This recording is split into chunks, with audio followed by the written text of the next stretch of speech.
살롬. 하나님의 크신 은혜와 평강이 당신의 삶에 가득하기를 기도합니다. 우리는 살아가면서 때로 모든 것이 무너져 내리는 듯한 깊은 절망의 순간을 마주하곤 합니다. 가장 믿었던 사람에게서 외면당하고 피할 곳 하나 없는 광야에 홀로 서 있는 듯한 기분을 느낄 때 우리는 과연 어디에서 다시 일어설 힘을 얻을 수 있을까요? 오늘 우리는 성경 속 위대한 인물 다윗의 삶에서 가장 어두웠던 한순간을 통해 바로 그 해답을 함께 찾아보고자 합니다. 이 이야기가 당신의 마음에 깊은 울림과 위로를 주리라 믿습니다. 말씀을 듣기 전 이 은혜로운 이야기가 더 많은 이들에게 전해질 수 있도록 잠시 시간을 내어 구독과 좋아요를 눌러주시면 감사하겠습니다. 여러분의 작은 손길 하나하나가 하나님의 사랑을 전하는 귀한 통로가 됩니다. 참여하시는 모든 분들의 삶에 주님의 축복이 함께하기를 소망합니다. 이제 다윗의 이야기 속으로 들어가 보겠습니다. 사무엘 선지자로부터 이스라엘의 차기 왕으로 기름 부음 받은 청년 다윗. 그의 앞날은 영광으로 가득할 것처럼 보였습니다. 그는 골리앗을 쓰러뜨린 민족의 영웅이었고 백성들의 사랑을 한몸에 받았습니다. 하지만 그 영광은 잠시뿐이었습니다. 현직 왕이었던 사울은 다윗을 향한 백성들의 환호가 커질수록 그의 마음속에서는 시기심과 질투라는 독버섯이 자라났습니다. 결국 사울은 다윗을 죽이기로 결심하고 자신의 모든 군사력을 동원해 그를 쫓기 시작했습니다. 한순간에 왕궁의 사위이자 총사령관에서 도망자 신세가 된 다윗. 그는 무려 10년이 넘는 세월 동안 죽음의 위협을 피해 이리저리 숨어 다녀야 했습니다. 그는 자신의 동족인 이스라엘 백성들에게 숨었지만 그들은 사울이 두려워 다윗을 배신하려 했습니다. 결국 다윗은 자신을 구해줄 곳이 없다는 사실을 깨닫고 역설적이게도 원수의 나라인 블레셋으로 망명할 수밖에 없었습니다. 블레셋의 왕은 다윗의 용맹함을 높이 사 그에게 시글락이라는 작은 성읍을 내주었습니다. 다윗은 그곳에서 자신처럼 세상에서 소외되고 비대 쫓기고 마음에 상처 입은 사람들을 거두어들였습니다. 처음에는 400명, 나중에는 600명으로 불어난 이들은 다윗을 지도자로 따르며 하나의 공동체를 이루었습니다. 그들은 사회의 낙오자들이었지만 다윗의 리더십 아래에서 점차 강인한 용사들로 변모해갔습니다. 하지만 시련은 여기서 끝나지 않았습니다. 블레셋이 이스라엘과 큰 전쟁을 벌이게 되자 블레셋의 다른 방백들은 이스라엘 출신인 다윗을 믿을 수 없다며 전쟁 참여를 거부했습니다. 이로써 다윗은 블레셋에게서도 거절당하고 맙니다. 왕에게 버림받고 동족에게 배신당하고 이제는 의탁하던 이방 민족에게서마저 거절당한 다윗. 마치 온 세상이 그에게 등을 돌린 것만 같았습니다. 그렇게 전쟁에 나가지 못하고 낙심한 채 부하들과 함께 자신들의 터전인 시글락으로 돌아왔을 때 다윗의 눈앞에 펼쳐진 것은 믿을 수 없는 광경이었습니다. 성읍은 온통 불의 타잿더미가 되어 있었고 그들의 아내와 자녀들은 한 사람도 남김없이 아말렉 족속에게 포로로 끌려가 버렸습니다. 모든 것을 잃은 다윗과 그의 부하들은 더 이상 울 기력조차 없을 때까지 목 놓아 울었습니다. 그들의 슬픔은 이내 분노로 바뀌었습니다. 극심한 고통에 이성을 잃은 부하들은 이 모든 비극이 지도자인 다윗의 탓이라며 그를 돌로 쳐 죽이려 했습니다. 상상해 보십시오. 왕에게 쫓기고 동족에게 외면당하고 이방인에게 거절당한 것도 모자라 이제는 자신이 목숨처럼 아끼고 이끌었던 부하들, 즉 그의 마지막 보루였던 이들마저 그를 죽이려 합니다. 이것이 바로 다윗이 마주한 인생 최악의 순간, 가장 깊은 절망의 구렁텅이였습니다. 주변에는 그를 위로해줄 사람도 격려해줄 사람도 단 한 명도 없었습니다. 그는 완벽하게 홀로 남겨졌습니다. 바로 그 순간 성경은 이렇게 기록하고 있습니다. 다윗이 크게 다급하였으나 그의 하나님 여호와를 힘입고 용기를 얻었더라. 이 구절이야말로 오늘 우리가 붙잡아야 할 핵심입니다.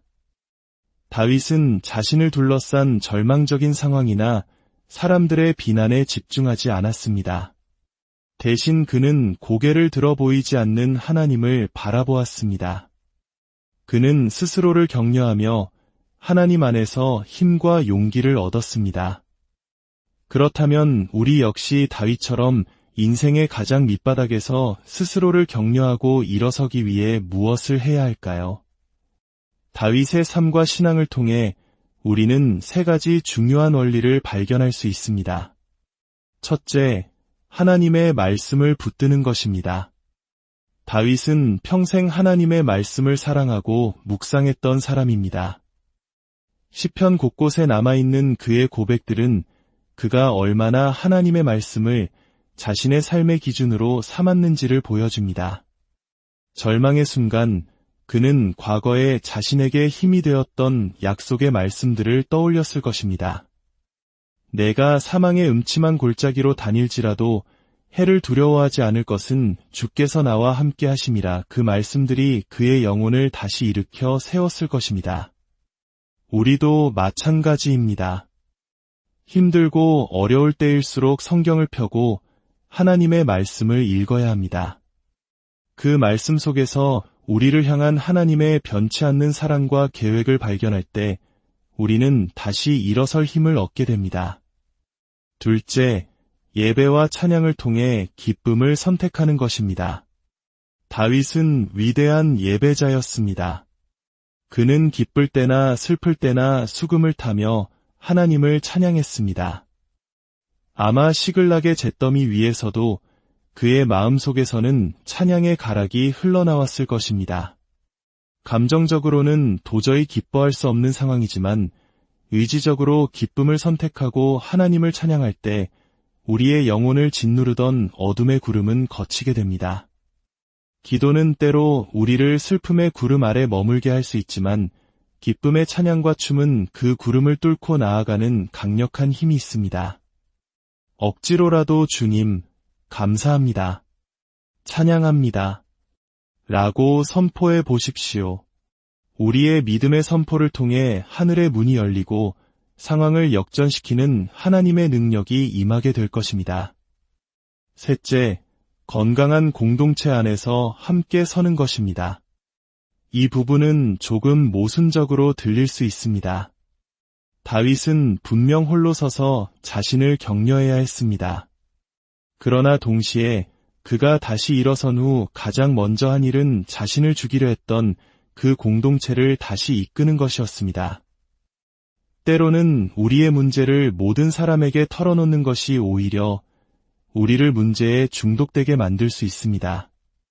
모든 관심이 내 문제에만 쏠리게 되기 때문입니다. 하지만 건강한 신앙 공동체는 문제 해결을 위해서만 만나는 곳이 아닙니다. 서로의 존재 자체를 귀하게 여기고 함께 웃고 울며 삶을 나누는 곳입니다. 다른 형제자매가 나누는 간증을 통해 그들이 무심코 건넨 따뜻한 격려 한마디를 통해 하나님은 우리가 알지 못하는 방식으로 우리를 치유하고 회복시키십니다. 하나님 안에서 스스로 힘을 얻은 다윗은 제사장을 불러 하나님의 뜻을 묻습니다. 제가 이 군대를 추격하면 따라잡겠나이까? 하나님께서 응답하십니다. 그를 쫓아가라. 내가 반드시 따라잡고 도로 다 찾으리라. 이 하나님의 말씀을 받은 다윗은 더 이상 절망에 빠진 패잔병이 아니었습니다. 그는 비전을 품은 지도자였습니다.